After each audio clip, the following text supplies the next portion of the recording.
Guru matematika dan wali kelas 8, Ibu Santi sakit, sehingga tidak dapat masuk dan mengajar. Akhirnya dicarikan guru pengganti, Ibu Eni.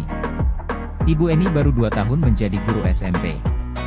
Beberapa murid perempuan, Vivi dan Natali, mengetahui hal ini dan mulai menggunakan kesempatan dan bersikap seenaknya, tertawa dan tidak mengindahkan kehadiran Ibu Eni. Ibu Eni mencoba menyapa Vivi dan Natali dengan ramah, sambil mengingatkan mereka untuk tetap fokus pada pengerjaan tugas. Ayolah tugasnya dikerjakan, nanti ibu ditegur bapak kepala sekolah kalau kalian tidak kerjakan tugas. Tolong bantu ibu ya. Namun Vivi dan Natali malah jadi tertawa, ah ibu, santai saja bu. Mereka tetap tidak mengerjakan tugas dan malah mengobrol. Keesokan harinya, Ibu Santi memanggil Vivi dan Natali serta menanyakan tentang laporan Ibu Eni. Ibu Santi menanyakan apakah mereka bersedia melakukan memperbaiki permasalahan yang ada. Vivi dan Natali sempat ragu-ragu dan membela diri, namun pada akhirnya mengatakan akan meminta maaf. Ibu Santi menanggapi bahwa tindakan itu boleh saja dilakukan bila mereka sungguh-sungguh ingin meminta maaf, namun Ibu Santi menanyakan kembali, apa yang mereka bisa lakukan untuk menggantikan rasa tidak dihormati Ibu Santi? Baik Vivi maupun Natali mengakui bahwa perilaku mereka tidak sesuai dengan keyakinan kelas. Ibu Santi melanjutkan kembali apa yang akan mereka lakukan untuk memperbaiki masalah, apakah ada gagasan? Setelah berpikir sejenak, Natali dan Vivi mengusulkan bagaimana kalau mereka mengadakan sebuah diskusi kelompok dengan teman-teman sekelasnya. Tema yang mereka pilih adalah penerapan keyakinan kelas, terutama tentang sikap saling menghormati dan bagaimana penerapannya di kehidupan sehari-hari di sekolah. Usulan kedua adalah mengirim email kepada Ibu Eni tentang gagasan mereka tersebut. Mereka pun memberitahu Ibu Eni bahwa mereka telah memberitahu kepala sekolah, Pak Hasan, bila lain waktu ada ketiadaan guru, maka mereka akan mengusulkan Ibu Eni sebagai guru pengganti.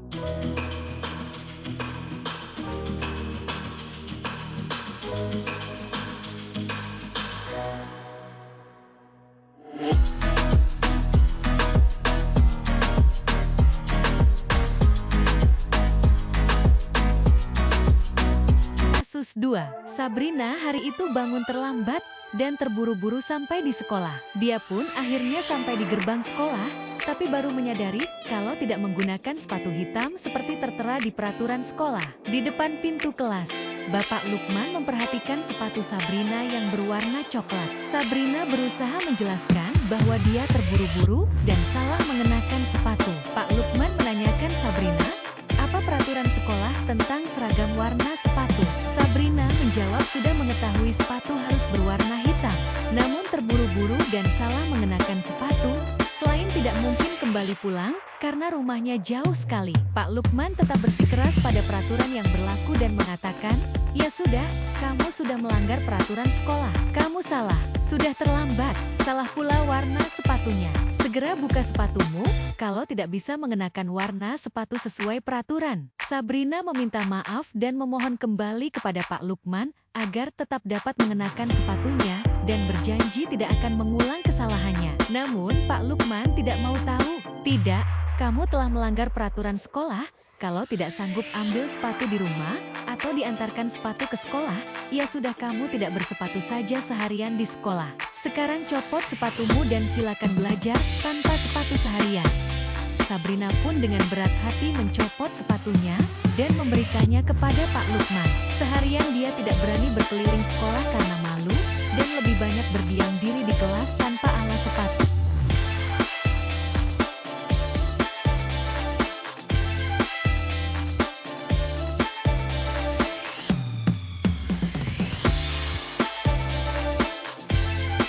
Kasus 3. Ibu Dani sedang menjelaskan pelajaran bahasa Inggris di papan tulis.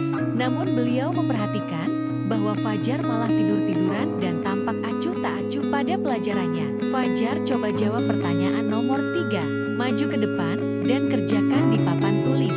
Fajar pun tampak malas-malasan maju ke depan. Dan sesampai di depan papan tulis pun, Fajar hanya diam terpaku sambil memegang buku bahasa Inggrisnya dan memainkan spidol di tangannya. Ayo Fajar, makanya jangan tidur-tiduran. Lain kali perhatikan. Sudah sana, duduk kembali.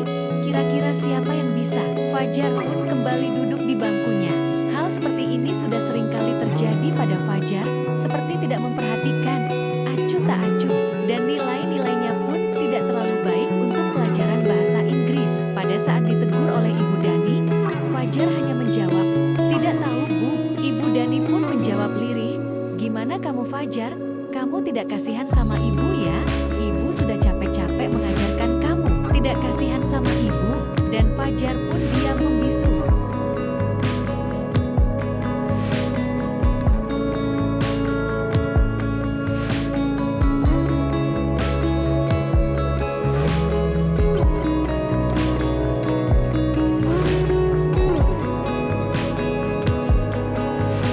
kasus 4.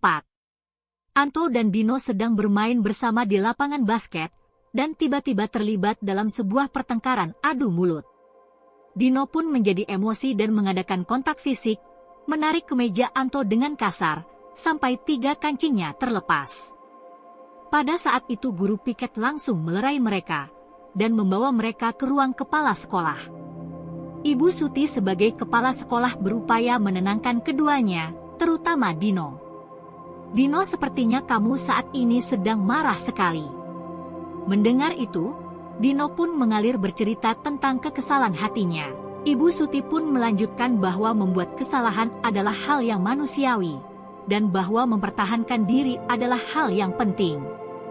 Namun meminta Dino memikirkan cara lain yang mungkin lebih efektif, karena saat ini Dino berada di ruang kepala sekolah.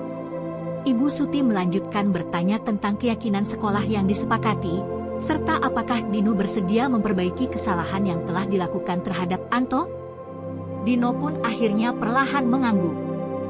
Kemudian Ibu Suti balik bertanya kepada Anto, hal apa yang bisa dilakukan Dino untuk memperbaiki masalah?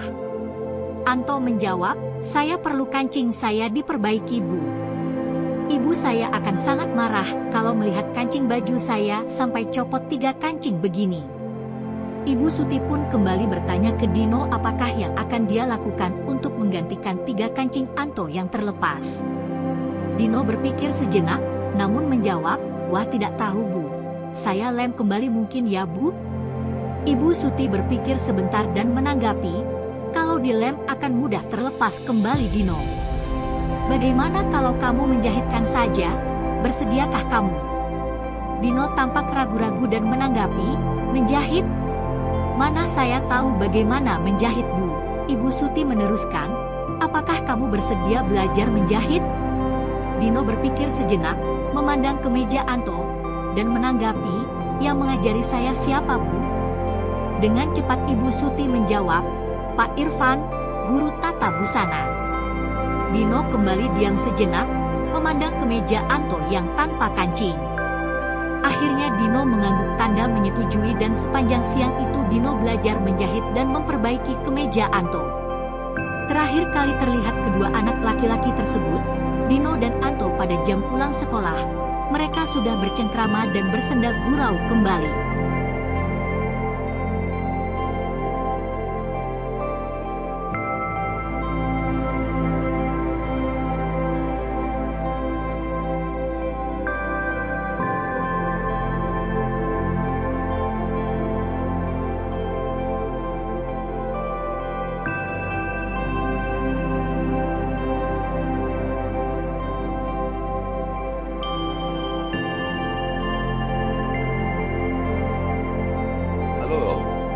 Rekan-rekan yang saya hormati, salam olahraga.